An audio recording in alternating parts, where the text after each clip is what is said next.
Oh.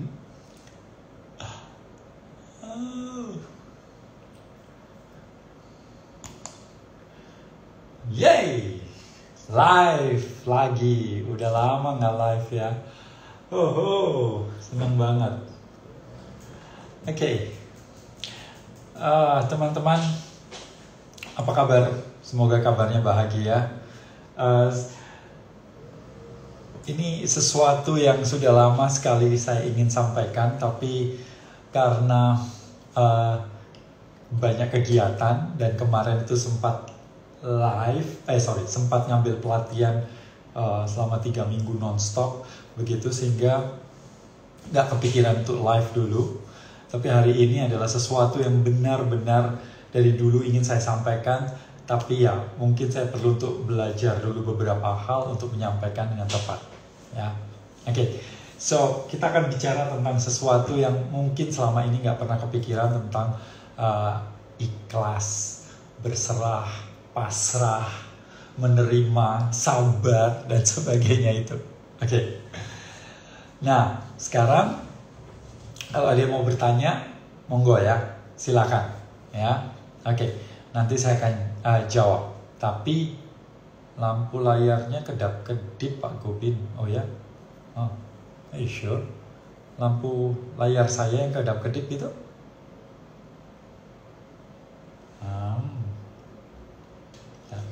Stopin dulu. Ya, apakah gambar dan suara saya jelas? Mungkin bisa memberikan beberapa ini. Aman kok. Oke. Good. Ya. Saya bingung mulai dari mana, tapi oke. Saya akan mulai dengan ya, sebentar, saya take video dulu. Take video. Oke. Ya.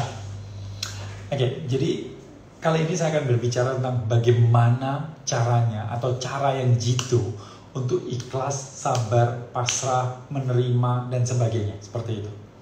Bapak Ibu, ini menarik sekali.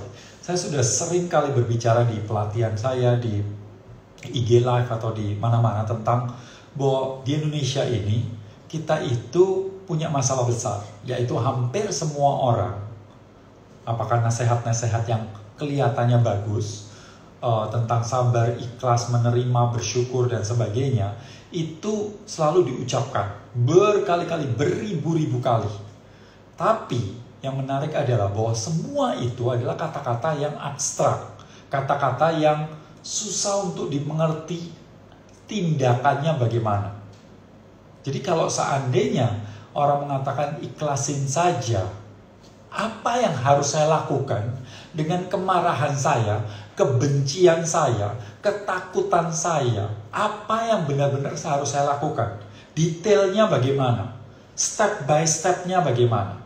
Kita Bapak Ibu kesulitan banget.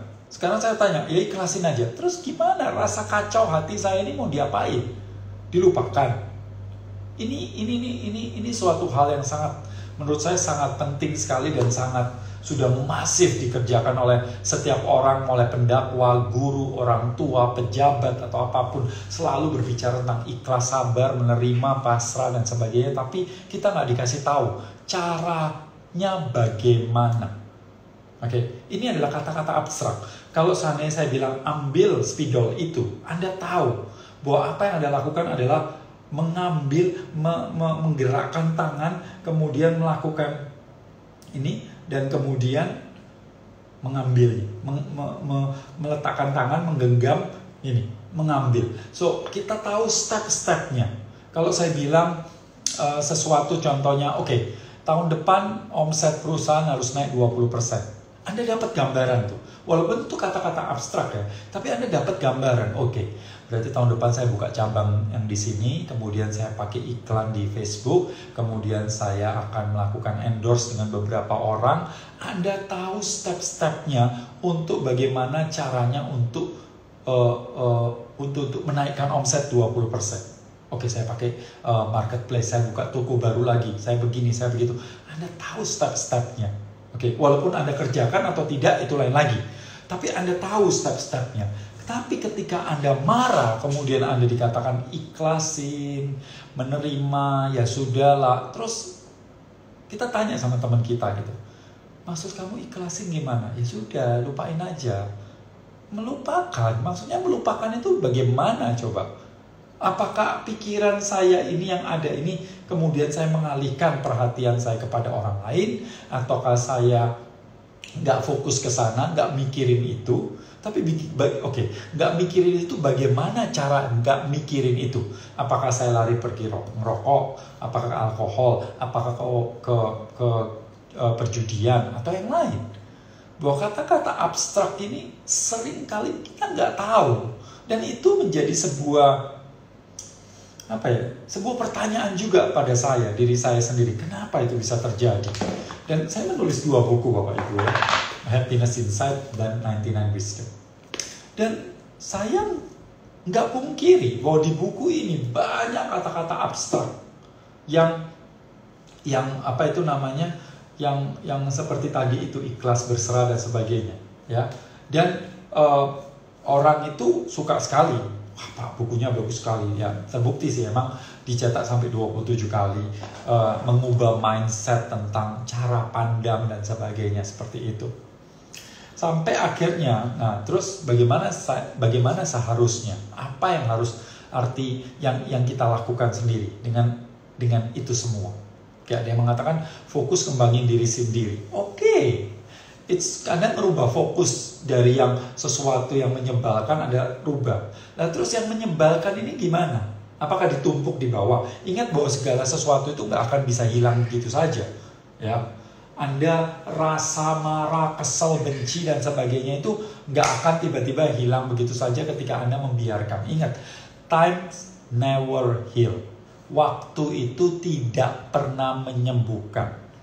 Oke, Anda bisa trauma 40 tahun lalu waktu Anda nggak ingat kejadian itu, waktu Anda umur 5 tahun, 4 tahun dan sebagainya, tapi reaksi dari trauma itu masih orang rasakan sampai sekarang walaupun dia tidak ingat. Jadi kalau dibilang bahwa waktu itu menyembuhkan, no, itu kata-kata yang indah, betul, kata-kata yang indah gitu ya. Tapi no, times never heal. Seperti itu ya. Dan curhat, apakah curhat juga akan membuat Anda menjadi hilang masalahnya? Seringkali enggak. Ya memang sih Anda akan mendapatkan kelegahan. Kelegahannya apa? Anda akan mendapatkan dukungan dari teman Anda. Anda merasa bahwa Anda nggak sendiri. Anda merasa bahwa ada orang-orang yang ada di sebelah Anda dan mendengarkan Anda selalu seperti itu. Jadi perasaan pengganti daripada rasa yang tidak nyaman itu. Oke? Tapi apakah itu menyelesaikan juga masalahnya? Enggak kan, seringkali. Oke. So, kali ini saya akan membicarakan beberapa hal. Tapi prinsip-prinsipnya Anda harus tahu sendiri dan bagaimana caranya nanti saya akan beritahu juga. Begini, Anda perlu tahu bahwa selama ini banyak orang berpikir bahwa emosi dan fisik adalah 2 hal yang berbeda. Ada juga yang mengatakan bahwa lahir dan batin. Ada yang mengatakan body and mind adalah sesuatu yang 2 hal yang berbeda begitu. Nah, dulu saya juga berpikir begitu. Tubuh nanti dulu, urusan pikiran. Namanya stres itu pikiran. Namanya trauma itu pikiran.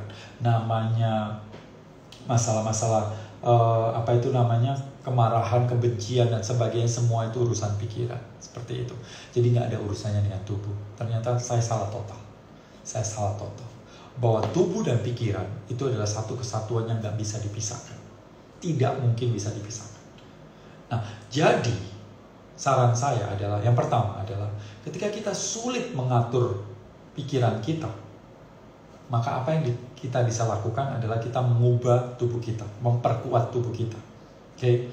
Jadi saran saya, yang pertama, kalau Anda punya badan yang lemah, energi Anda lemah secara fisik ya, kita ngomong seperti itu, Anda tertimpa masalah, itu akan jauh lebih susah untuk bangkit, jauh lebih susah untuk menghadapinya dibandingkan Anda punya energi atau fisik yang prima.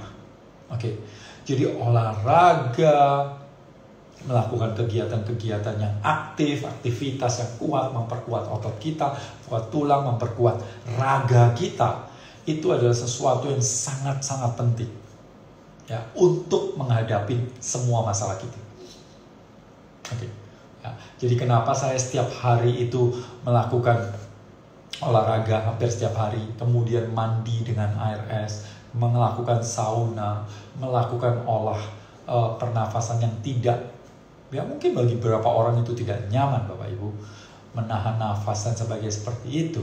Bahwa semuanya tujuannya adalah untuk memperkuat tubuh. Tapi di sisi lain adalah bagaimana saya menciptakan stres yang saya kontrol sendiri. Oke, ya kita kan nggak tahu stres ini terkadang bisa aja datang, keluarga meninggal atau tiba-tiba kebangkrutan datang secara mendadak atau apapun yang di luar dari diri kita yang kita kan nggak tahu, seperti COVID ini datang atau ada perang atau apa dan sebagainya, kita nggak pernah tahu, kita nggak bisa menghindar terhadap hal seperti itu.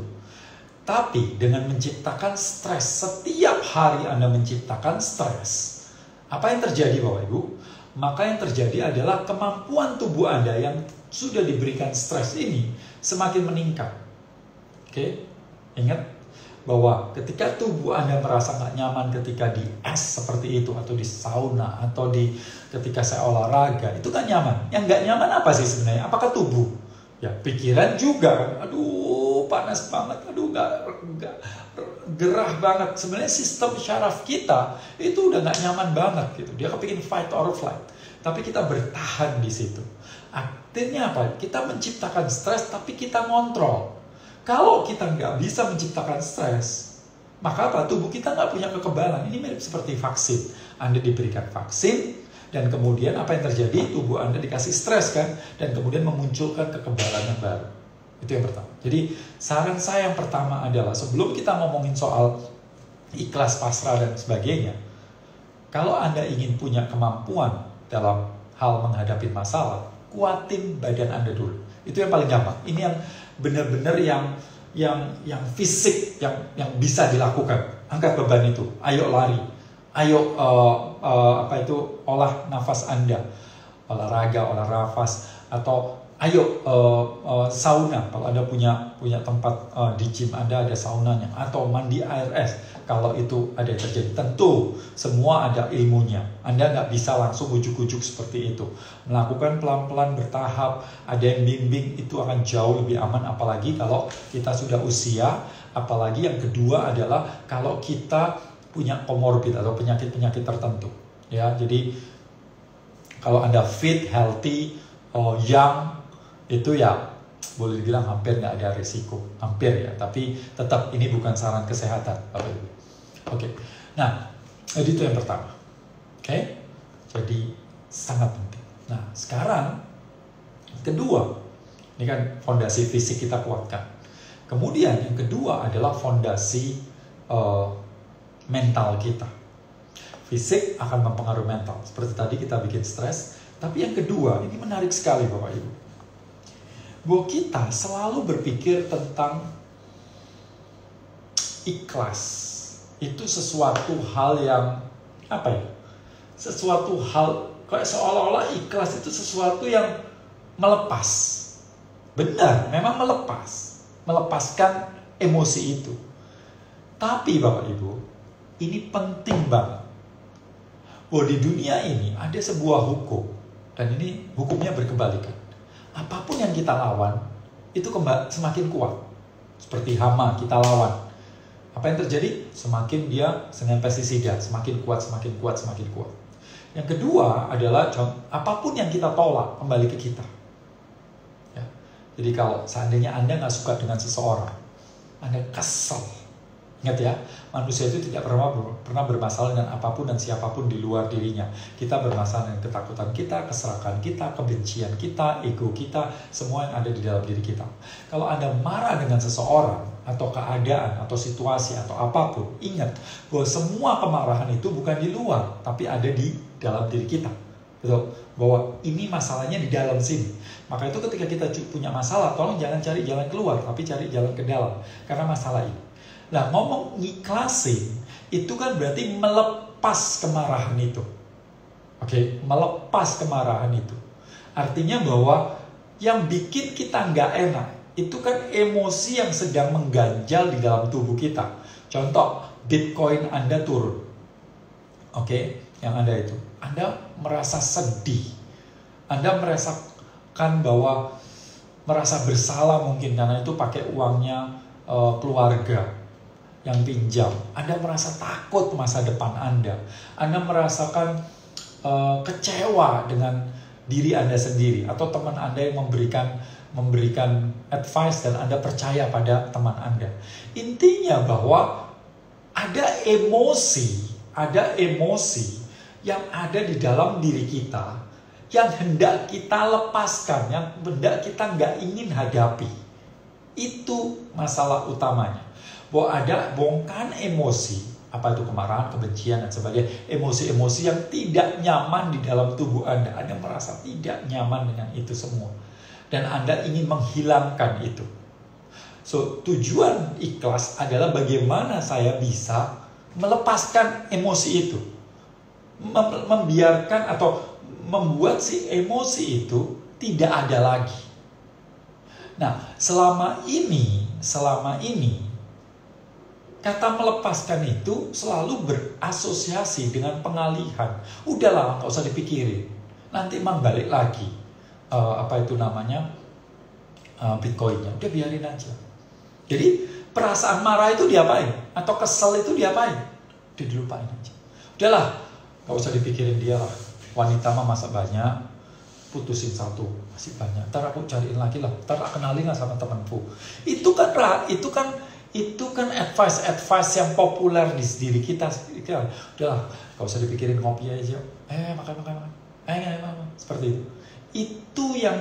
Itu yang masalah. Itu sebenarnya adalah cara yang selama ini dilakukan begitu banyak orang dan berpikir bahwa setelah beberapa lama kita akan bisa mengikhlaskan. Oke? Jadi lagi-lagi hukumnya mengatakan apapun yang kita lawan makin besar. Apapun yang kita tolak kembali ke kita. So sebaliknya yang terjadi adalah apapun yang kita rangkul dia akan cair, akan hilang, akan lenyap. Artinya bahwa apa? Mengikhlaskan itu artinya adalah kita perlu untuk menghadapi, bukan hanya menerima, tapi menghadapi, merasakan perasaan itu sampai perasaan itu tidak terasa mengganggu lagi di diri kita. Oke? So, apapun yang kita bawa kembali ke kita, tapi sebaliknya mengikhlaskan artinya bukan menghilangkan, tapi merasakan sampai rasa itu tidak mengganggu kita. Oh iya, ya sudah. Artinya apa? Kita bersahabat dengan rasa itu. Jadi, dirasakan. Hal itu dirasakan. Oke. Jadi ketika orang mengatakan bahwa ketika Anda mendapatkan, Anda mengeluh terhadap suatu kondisi diri Anda, contohnya Anda habis diputus pacar gitu, seperti itu, dan teman Anda akan mengatakan apa? Teman Anda akan menghibur Anda. Teman Anda akan berusaha untuk mengatakan, ya dia, kalau kita dicurhatin teman kita dan teman kita nangis-nangis, merasa nggak nyaman, apa yang terjadi? Otomatis kita juga nggak merasa nyaman kan? Dan ketika kita nggak merasa nyaman dicurhatin teman itu, kita ingin menyamankan diri kita. Dengan apa? Kita menghibur teman kita.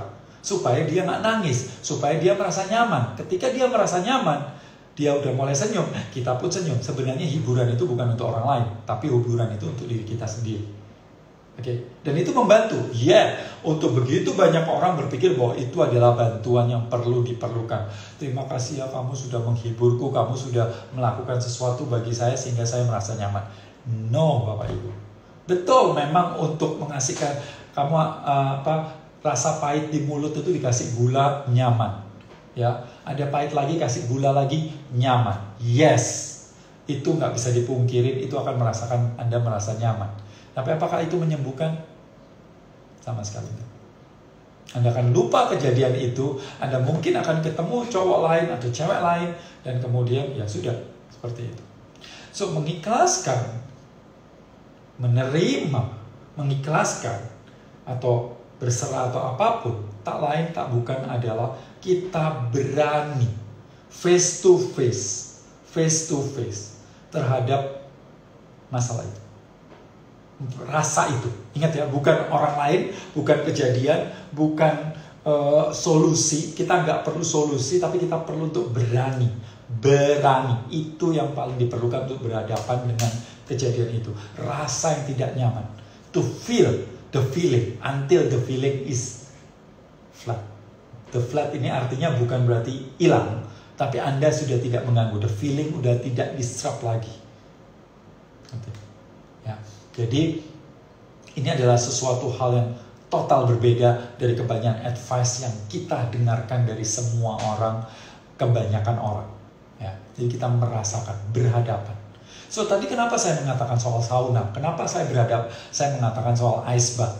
Kenapa saya mengatakan soal olahraga, olah nafas, yang ketidaknyamanan itu semua? Tujuannya itu, bahwa saya mentrain diri saya untuk berada di kedinginan air yang minus suhu itu. Ketidaknyamanan. Saya berusaha berhadapan. Ini kan gak bisa dihilangkan. Rasanya kayak jarum yang ditusuk-tusuk seperti itu. Bagaimana saya bisa menerima keadaan yang tidak nyaman itu? Pikiran, wah ayo keluar, ayo nanti kamu mati, kamu ini, kamu itu. No. Kamu harus stay center. Rasain. Yes, emang tidak nyaman. Tapi kamu harus hadapi. Ya. Bukan malah nyari handphone atau apa dan sebagainya. No, rasa itu diterima, dirasain. That's ikhlas. Ketika kita sudah mampu untuk melewati itu, ketika ada masalah datang, apa yang terjadi? It's okay. Tubuh kita, sistem saraf kita mengatakan, it's okay. Dulu saya pernah ngalamin ini, dan gak apa-apa kok. Fine. Nah ini Bapak Ibu, kita coba lihat doa-doa kita dalam kehidupan kita. Selalu kita diajarkan doa untuk menghilangkan masalah.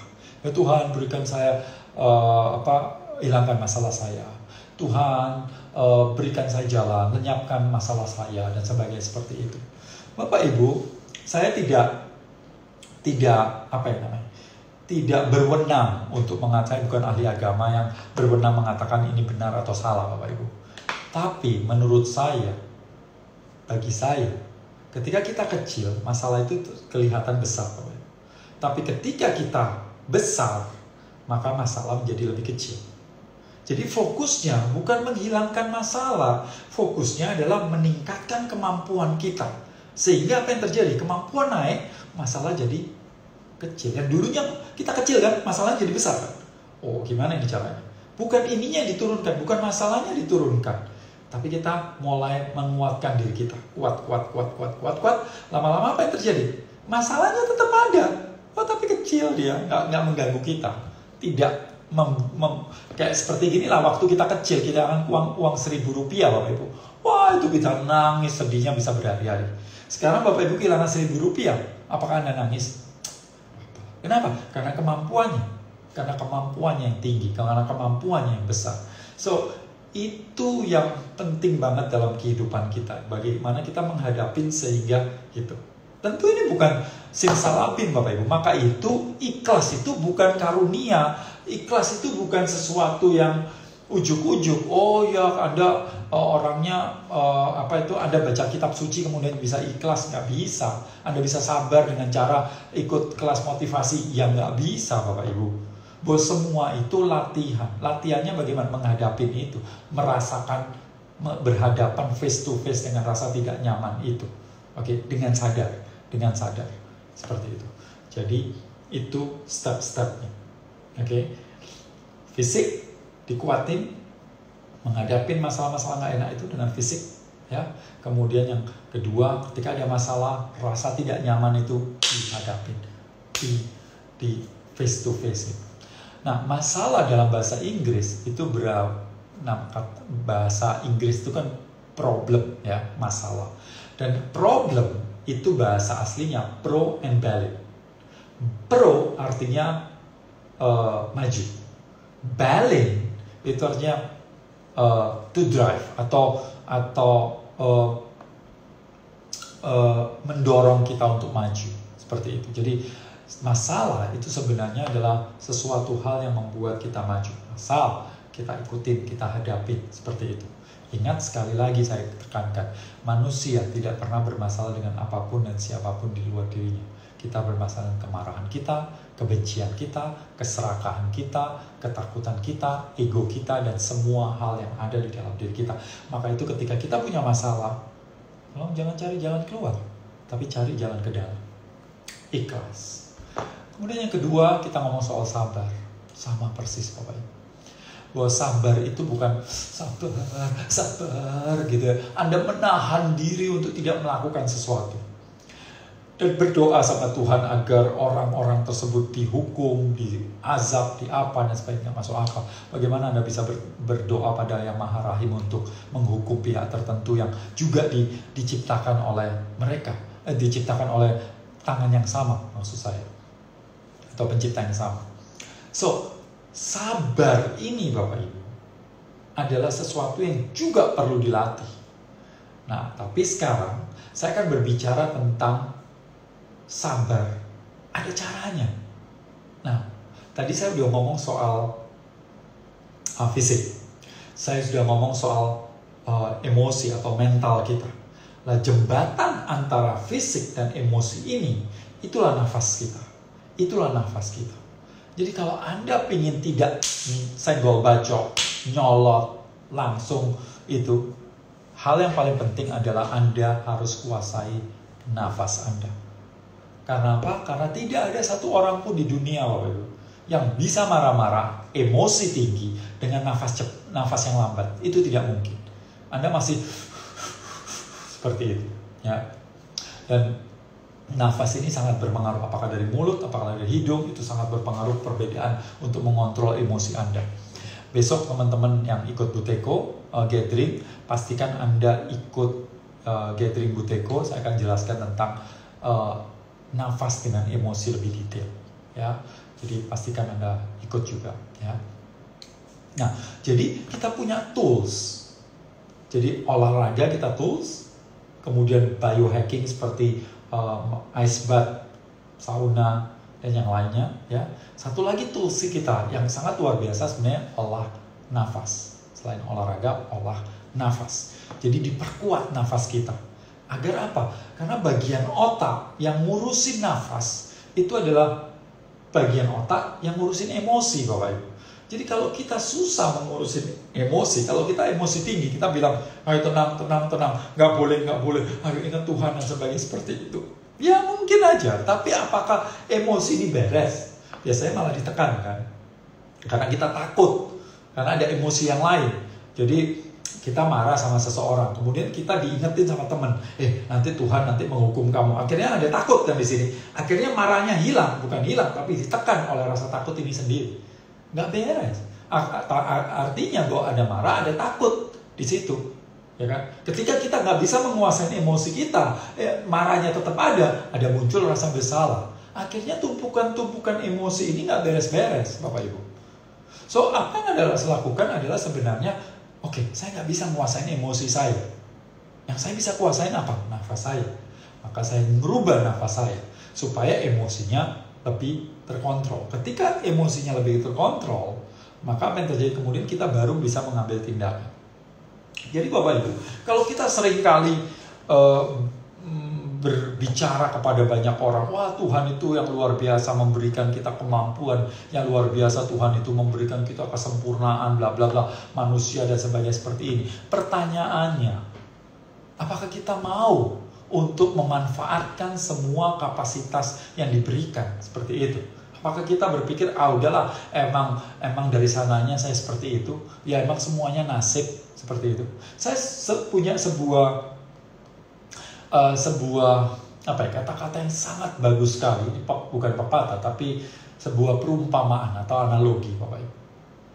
Analogi itu mengatakan bahwa burung gimana? itu hinggap di pucuk ranting. Yang paling ujung, ranting yang tipis banget, paling ujung. Ya, pohonnya tinggi banget. Dan burung itu tidak pernah takut jatuh. Kenapa dia nggak pernah takut jatuh? Padahal rantingnya tipis. Padahal itu tinggi banget. Dia nggak pernah takut jatuh karena dia tidak menggantungkan dirinya pada ranting itu, Bapak. Tapi dia mempunyai kemampuan dalam sayapnya. Saya nggak takut jatuh karena saya punya sayap yang kuat. Ranting ini jatuh, saya masih bisa terbang. So, dia tidak menggantungkan sesuatu. Banyak sekali tokoh-tokoh mungkin spiritual atau agama atau apa, Bapak Ibu, yang memberikan kita janji-janji, dogma-dogma, dan dikatakan bahwa ya percaya aja. Tentu, ya ini bukan salah atau benar. Tapi bagi saya, pengenalan terhadap diri sendiri, pengenalan terhadap Tuhan atau Yang Maha Esa atau apapun yang Anda sebut, itu jauh lebih penting, dan itu yang harusnya ditekankan untuk latihan daripada hanya berbicara tentang ya kamu percaya kamu akan selamat. Seperti itu.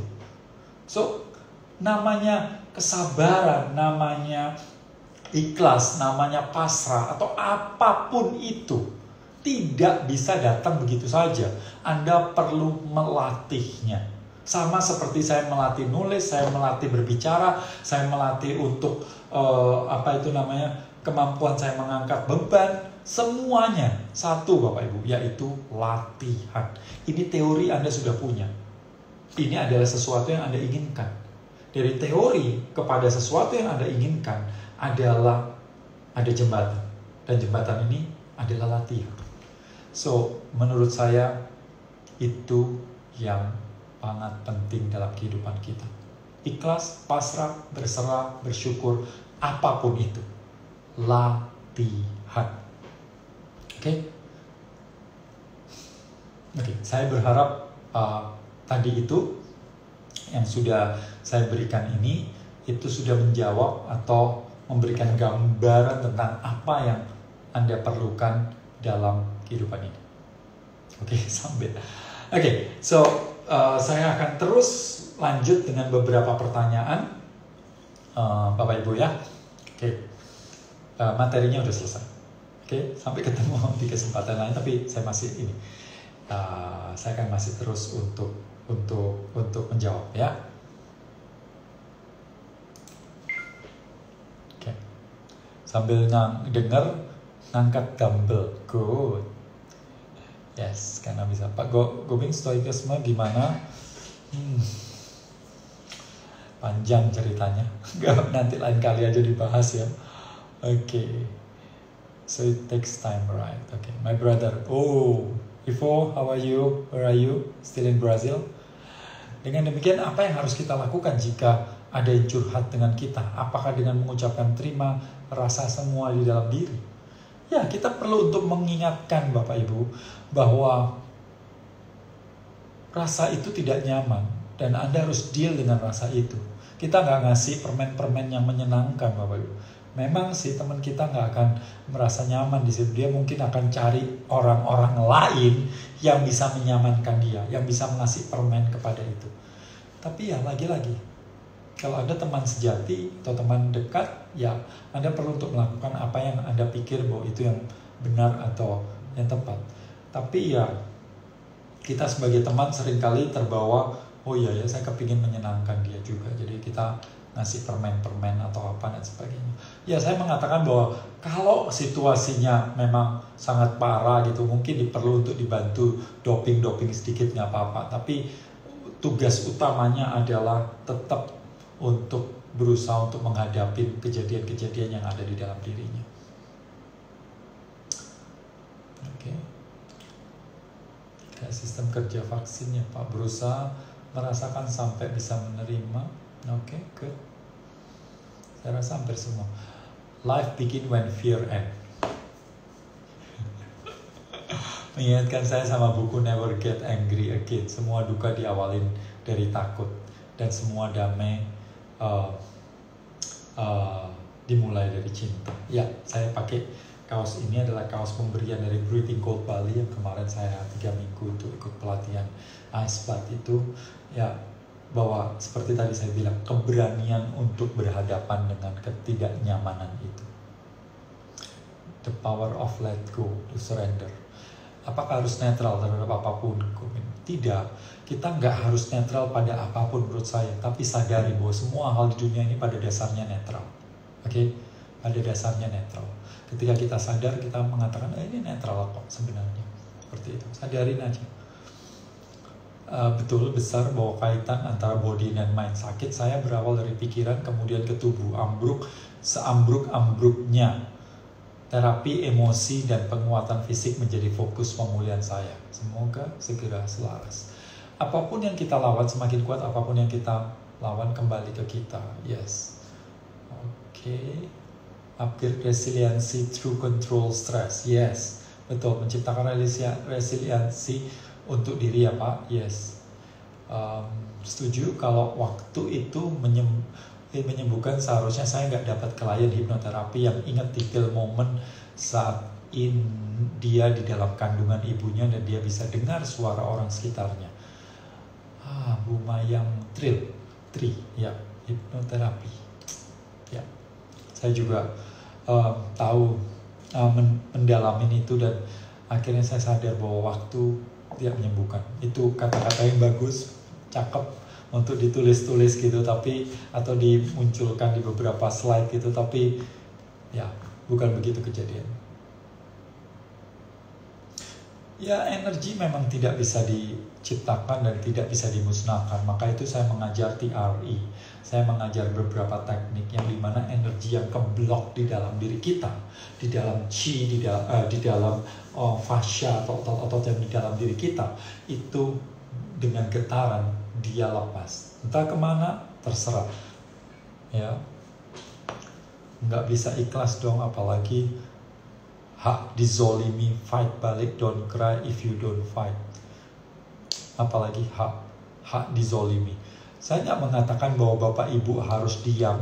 Anda boleh lapor ke polisi, Anda boleh melakukan tindakan. Berarti seolah-olah itu ya ikhlas itu, Bapak Ibu. Seolah-olah ikhlas itu, ya udahlah biarin aja. Uangku dimakan, biarin aja.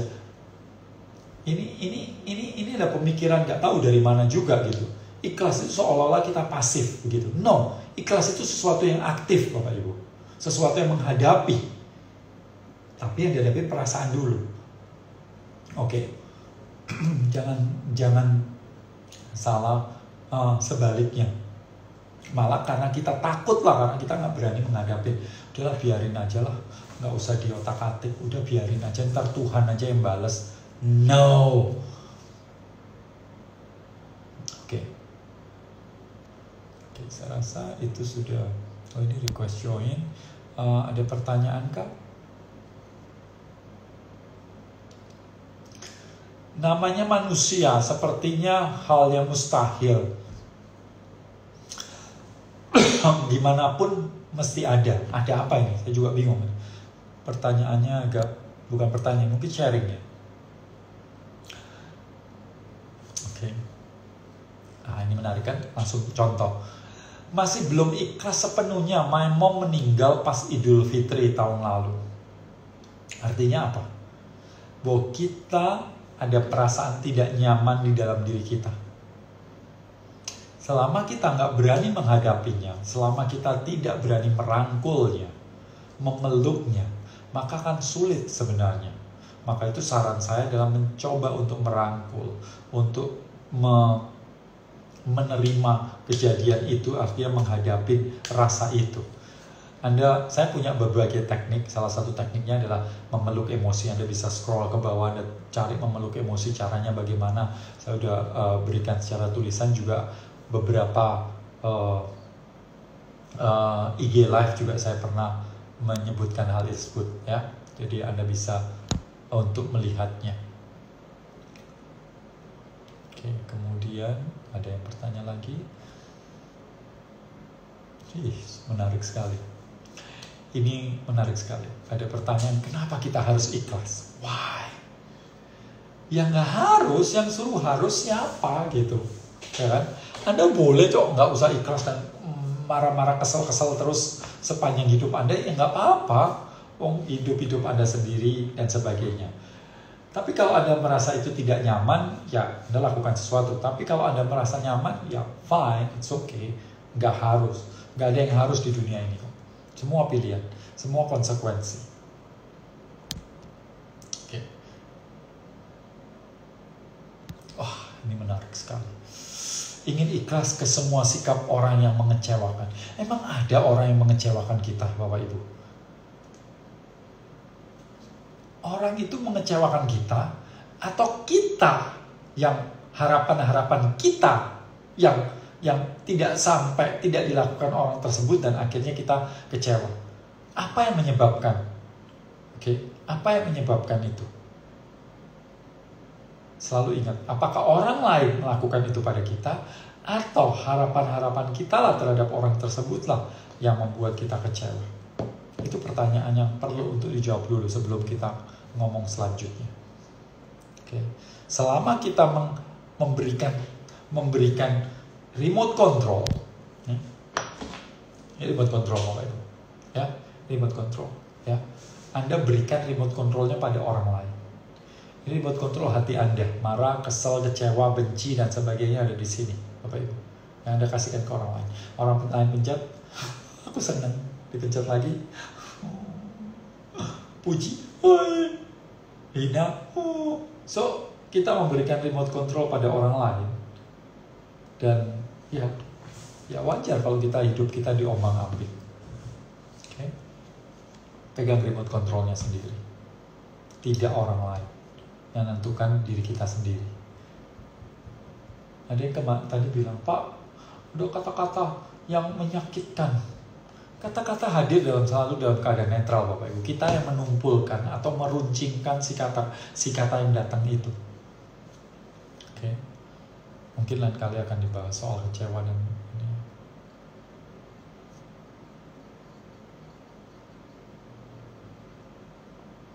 Gak tahu deh Pak, pokoknya yang sudah dilakukan saja. Bapak Ibu, kalau saya ketemu orang seperti ini, itu parah. Itu artinya dia sudah masuk state yang lebih parah daripada Anda masih marah. Ini ada orang marah, ini orang terserah. Udahlah Pak, hidup ngapain dipusingin.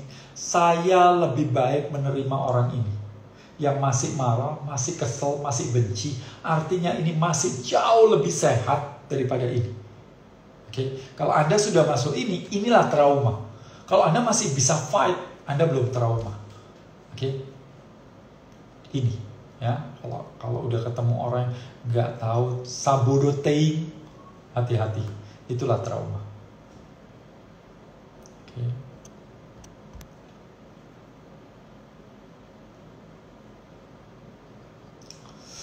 Seringkali mengatakan ini. Ini juga kembali pada keyakinan bahwa hidup ini kita tidak kekal dan semua yang pada hidup ini akan titipan.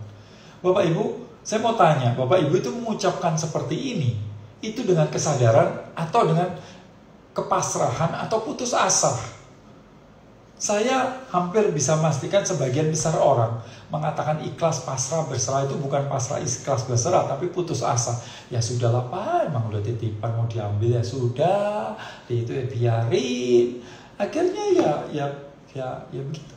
Dan kemudian ketika sesuatu hilang, sesuatu lenyap, ya sudah, kita bukannya bisa menghadapi itu, tapi ya sudahlah, kita seolah-olah mencari pelarian dengan cara ya emang udah nasib saya seperti ini, mau diapain lagi gitu ya. Putus asa, bukan pasrah. Sedih banget ya.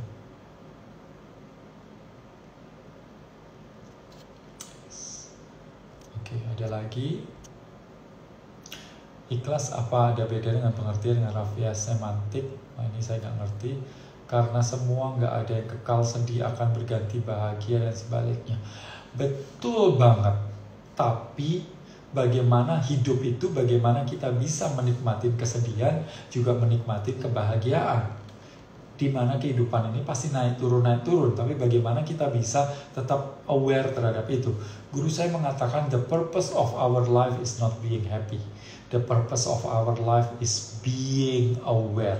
Sadar terhadap setiap hal yang terjadi. Sadar artinya saya marah. Saya merasa marah. Saya sedang merasakan kemarahan. Itu adalah saya sadar. Tapi kalau Anda marah-marah, di India ada sebuah kata-kata begini Bapak Ibu. Yang paling bahaya itu bukan kemarahan. Tapi kalau Anda tidak sadar kalau Anda sedang marah. Yang membuat Anda depresi itu bukan kesedihan. Tapi kalau Anda tidak sadar kalau Anda sedang depresi. That's the... Oke. So, saya pikir kita perlu untuk berlatih. Terima kasih teman-teman. Sampai ketemu di kesempatan yang lain. Ciao.